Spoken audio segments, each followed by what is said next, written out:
welcome to my information channel. Today I'm going to talk to you about bluebells, daffodils, sweet peas and tulips. To begin with, the bluebell.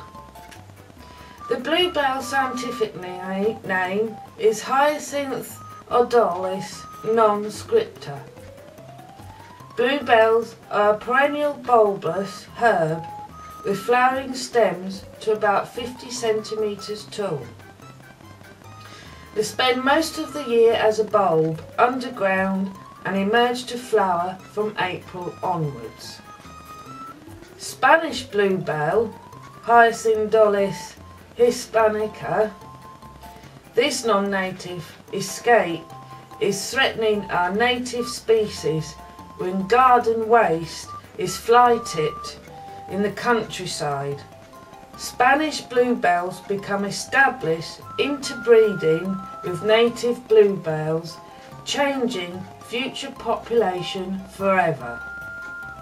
This early flower makes the most of the sunlight that reaches the woodland floor before the full woodland canopy casts its shade. Millions of bluebells may grow closely together in one wood, creating a unique one of nature's most stunning displays. In folklore, materials such as bluebell sap was used to bind pages into the spine of books. In Bronze Age, people used bluebell sap to set feathers upon arrows known as fletching. Bluebells bulbs were crushed to provide starch for the ruffles of Elizabethan collars and sleeves. Moving on to the daffodil. Daffodils are a genius spring perennial plant. Various common names include daffodil and narcissus. They have conspicuous flowers with 6-petal-like tepals surmounted by a cup or trumpet-shaped corolla. The flowers are generally white or yellow. Daffodils were well known in ancient civilization, both medically and botanically. The genus is generally considered to have about 10 sections with approximately 50 species. The number of species has varied depending on how they are classified due to similarity between species and hybrid. Historical accounts suggest daffodils have been civilized from the early times but become increasingly popular in Europe after the 16th century. The bulb lies dormant after the leaves and flower stem die back and has contractile roots that pull it down further into the soil. The flower and leaves form in the bulb to emerge the following season.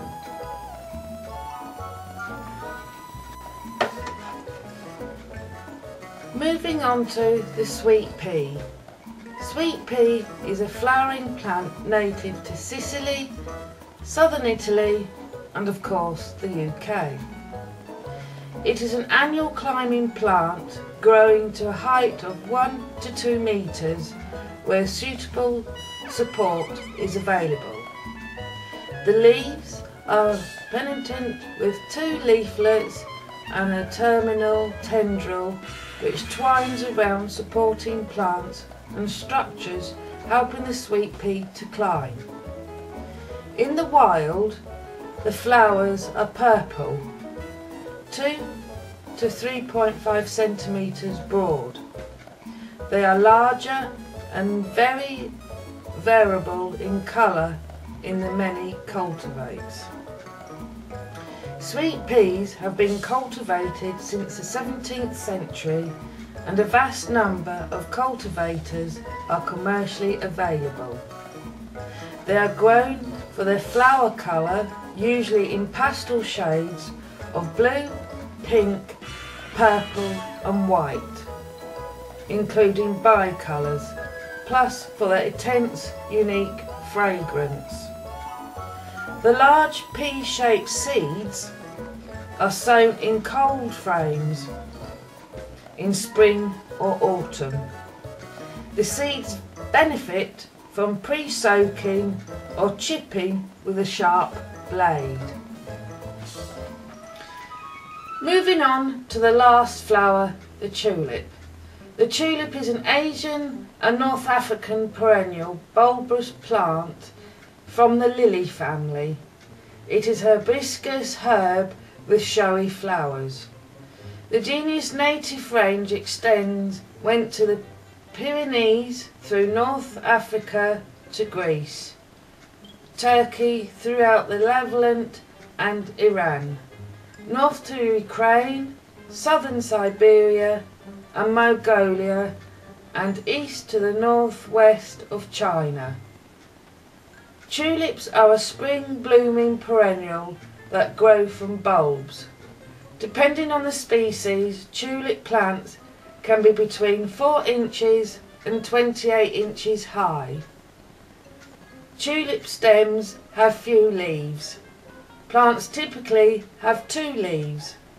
The tulip's leaves are strap shaped with a waxy coating. The tulip seeds are a capsule with a leathery cover. Each capsule contains numerous flat disc-shaped seeds in 2 rows per chamber. Thank you for watching my information channel. Stay tuned for another one that will be coming later on.